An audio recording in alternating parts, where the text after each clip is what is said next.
one or two tankers sat stationary in the distance, while white yacht sails sped east and west.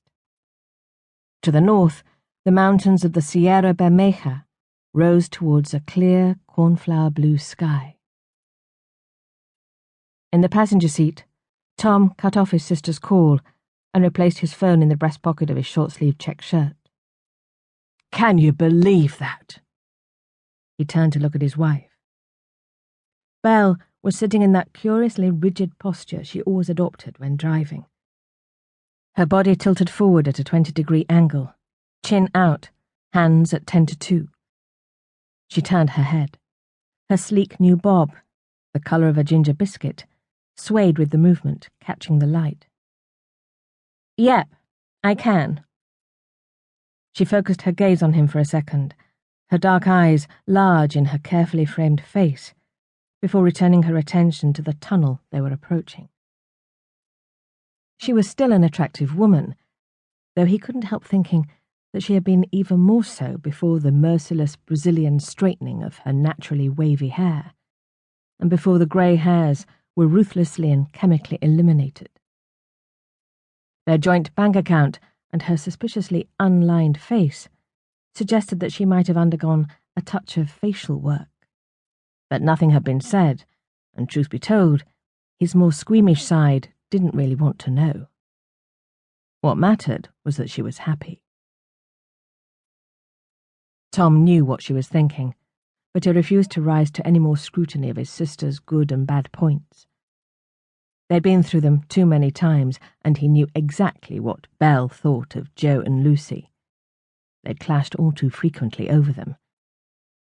He was allowed to criticize his family, but if anyone else, even his own dear wife, dared to, he would defend them to the hilt.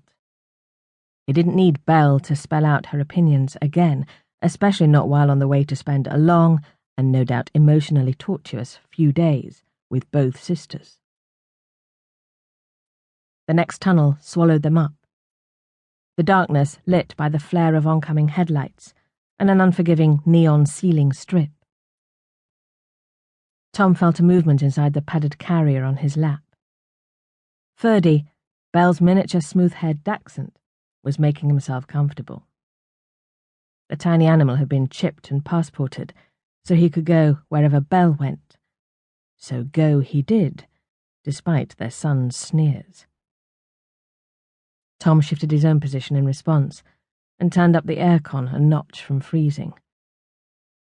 "Whatever possessed her?" Tom muttered to himself, blinking as they emerged into the bright sunlight. Of the three of them, Joe had always been the least predictable, the least conformist, the most frustrating.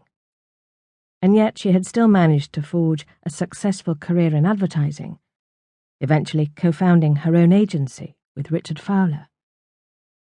Tom was proud, but intrigued by her achievement, only imagining that she must split her personality in two, one for work and another for the rest.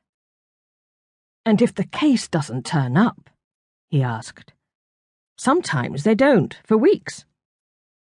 "Then we'll have to scatter the ashes another weekend. Have you got change for the toll?" Belle was a perennial pragmatist. Tom was granted another glimpse of her face, thinner now after her strict dietary regime that seemed to consist of nothing more than a series of unpleasant-smelling, filthy-looking bowls of gloop. He wrestled in his trouser pocket for cash that she could slip into the machine. After a second, his change rattled into the outlet, and the barrier lifted. "But this would have been Mum's 70th birthday. It's all planned, exactly as she wanted it." The last thing he wanted was for them to let her down. "We'll just have to unplan it, then." A grim little smile was shot in his direction as Belle tightened her grip on the wheel. "Trust Joe." "We can't do that. Everyone's coming. Birthday party on Saturday, scattering on Sunday." He took a deep breath and pinched the skin between the thumb and index finger of his left hand until it hurt, a technique that Frank, his occasional therapist, had suggested for distracting himself. "Hope's